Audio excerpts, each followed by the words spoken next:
បាទសួស្តីថ្ងៃនេះខ្ញុំសូមធ្វើការបង្ហាញអំពីការគូសវិសបាញ់ដែកបាទវិសបាញ់ដែកនៅក្នុងកម្មវិធី AutoCAD បាទតែជាដំបូងខ្ញុំប្រើប្រាស់ command pline បាទ pl enter specify start point អញ្ចឹងខ្ញុំคลิกមួយមកបាទអញ្ចឹងដោយសារតាបន្ទាត់យើងមានលក្ខណៈបត់បែនបាទបត់បែនបានអញ្ចឹងខ្ញុំចុច F8 នៅលើ key បាទដើម្បីឲ្យ line យើងត្រង់បើសិនជាទៅលើត្រង់បាទទៅក្រោមត្រង់ទៅជាហៀងត្រង់អញ្ចឹងទៅបាទអញ្ចឹង specify next point អញ្ចឹងខ្ញុំអាច click ក៏បានប៉ុន្តែនៅត្រង់ចំណុចនេះខ្ញុំឲ្យប្រវែងវា4បាទ4 specify next point ទៀតខ្ញុំឲ្យ10 mm បាទ4 mm បាទ C enter បាទមានន័យថា close បាទ close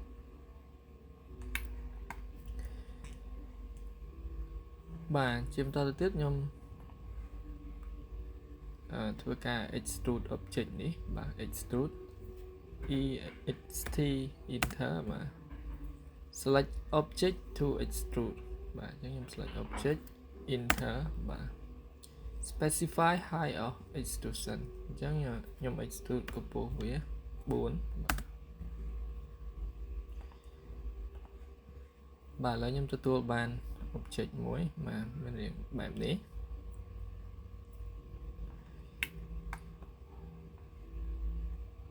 បាទជាបន្តទៅទៀតខ្ញុំធ្វើការ chamfer បាទ chamfer object នេះ CHA enter select first line បាទ OK current បាទអញ្ចឹងផ្នែកខាងនេះខ្ញុំ chamfer 0.5 បាទ enter ហើយផ្នែកខាងនេះខ្ញុំ chamfer 10 mm បាទ select NX បាទ enter បាទឥឡូវខ្ញុំ chamfer រួចហើយជាបន្តទៅទៀតខ្ញុំប្រើ command fillet បាទ fillet F enter or enter បាទ specify fillet radius អញ្ចឹងខ្ញុំ fillet 2បាទ enter select first of object enter បាទខ្ញុំ right click យក repeat fillet បាទ select បាទ2 enter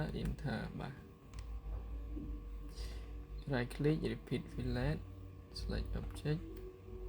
enter select object enter បាទ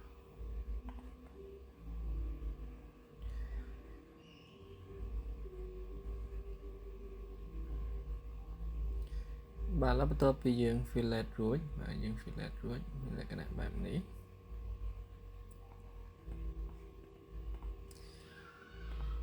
អញ្ចឹងខ្ញុំចូលទៅ 2D wireframe ហើយខ្ញុំប្រើ command pline បាទ pline pl enter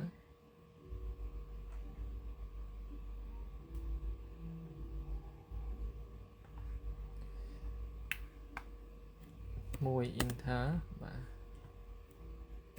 10 enter 1 enter បាទ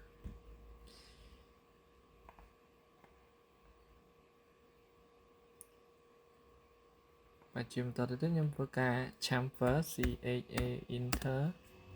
D enter chamfer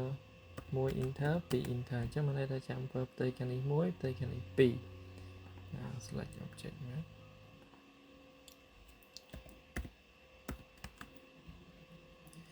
D enter 1 enter 2 enter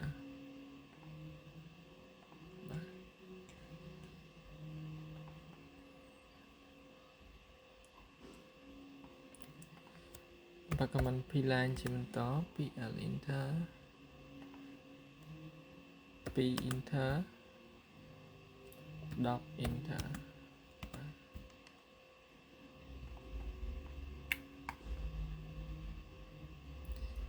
ច ជំតទៅទៀតខ្ញុំ join បាទ join object នេះឲ្យទៅជា object តែមួយបាទខ្ញុំប្រើ command mirror mi enter select object enter specify first point of mirror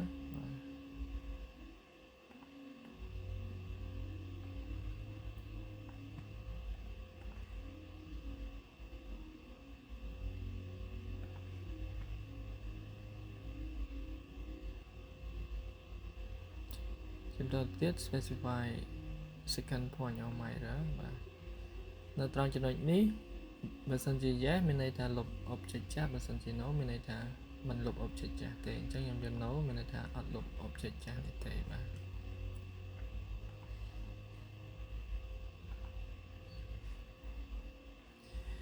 បាទជាបន្តទៅទៀតខ្ញុំធ្វើការ extrude object ពីនេះ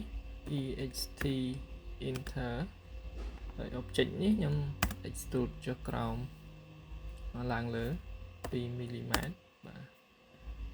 right click repeat extrude បាទហើយ object នេះខ្ញុំ extrude ចុះក្រោម2 mm បាទឥឡូវយើងទទួលបានដូចនេះបាទទទួលបានដូចនេះ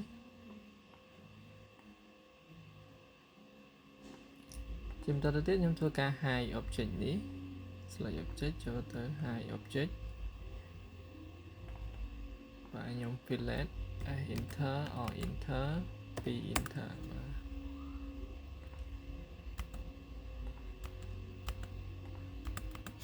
ាទ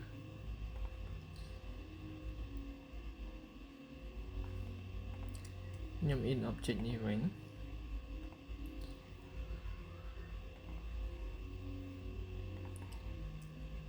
ជំតទៅទៀតខ្ញុំធ្វើការ subtract បាទ subtract object នេះ su enter select object ដែលទុក enter select object ដែលកាត់ enter បាទ enter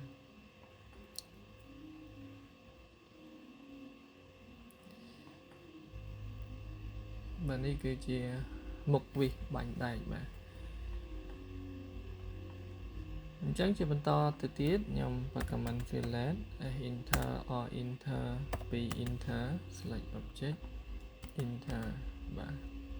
enter or enter 1.5 enter បាទផ្នែកខាងនេះដូចគ្នា enter or enter p enter select object enter enter enter or enter 1.5 enter select object enter enter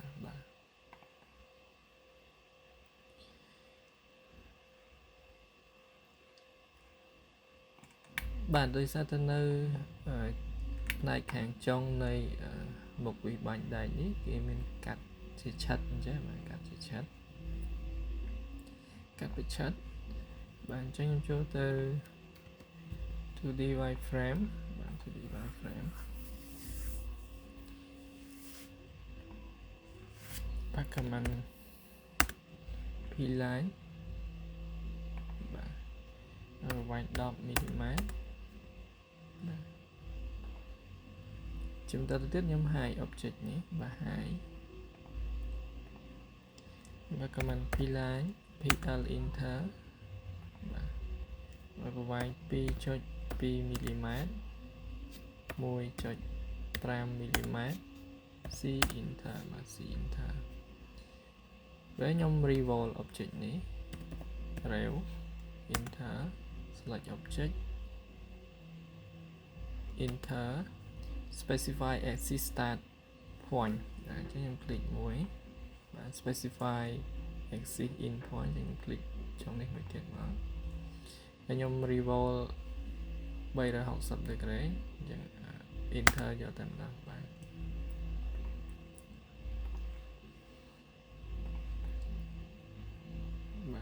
ទទួលបាន object ដូចនេះ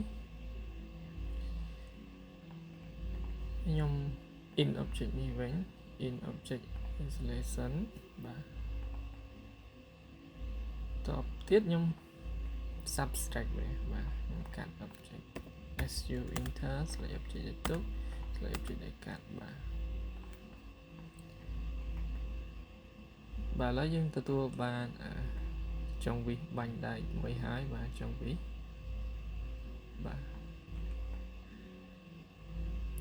មានរូបរាងដូចនេះបាទ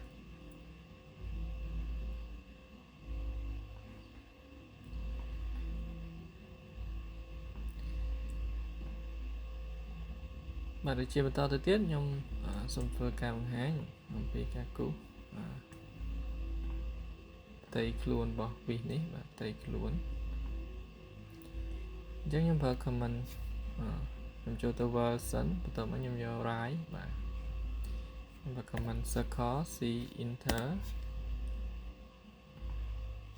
d enter 4 enter បាទទៅទៀតខ្ញុំ extrude ext select object to extrude extrusion specify height of extrusion អញ្ចឹងខ្ញុំ extrude កម្ពស់វា25 មីលីម៉ែត្របាទ25មីលីម៉ែត្រ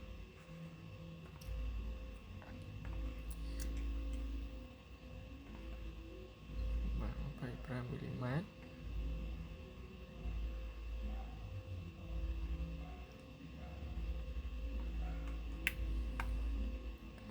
បាទនៅដោយសារនៅលើខ្លួនរបស់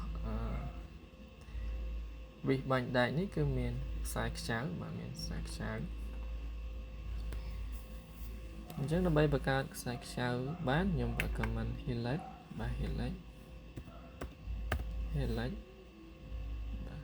enter specify center of space ខ្ញុំคลิกកណ្ដាលនេះមួយបាទ specify base radius or diameter អញ្ចឹងខ្ញុំវាយ d មានន័យថា diameter បាទ4 enter d enter 4 enter បាទ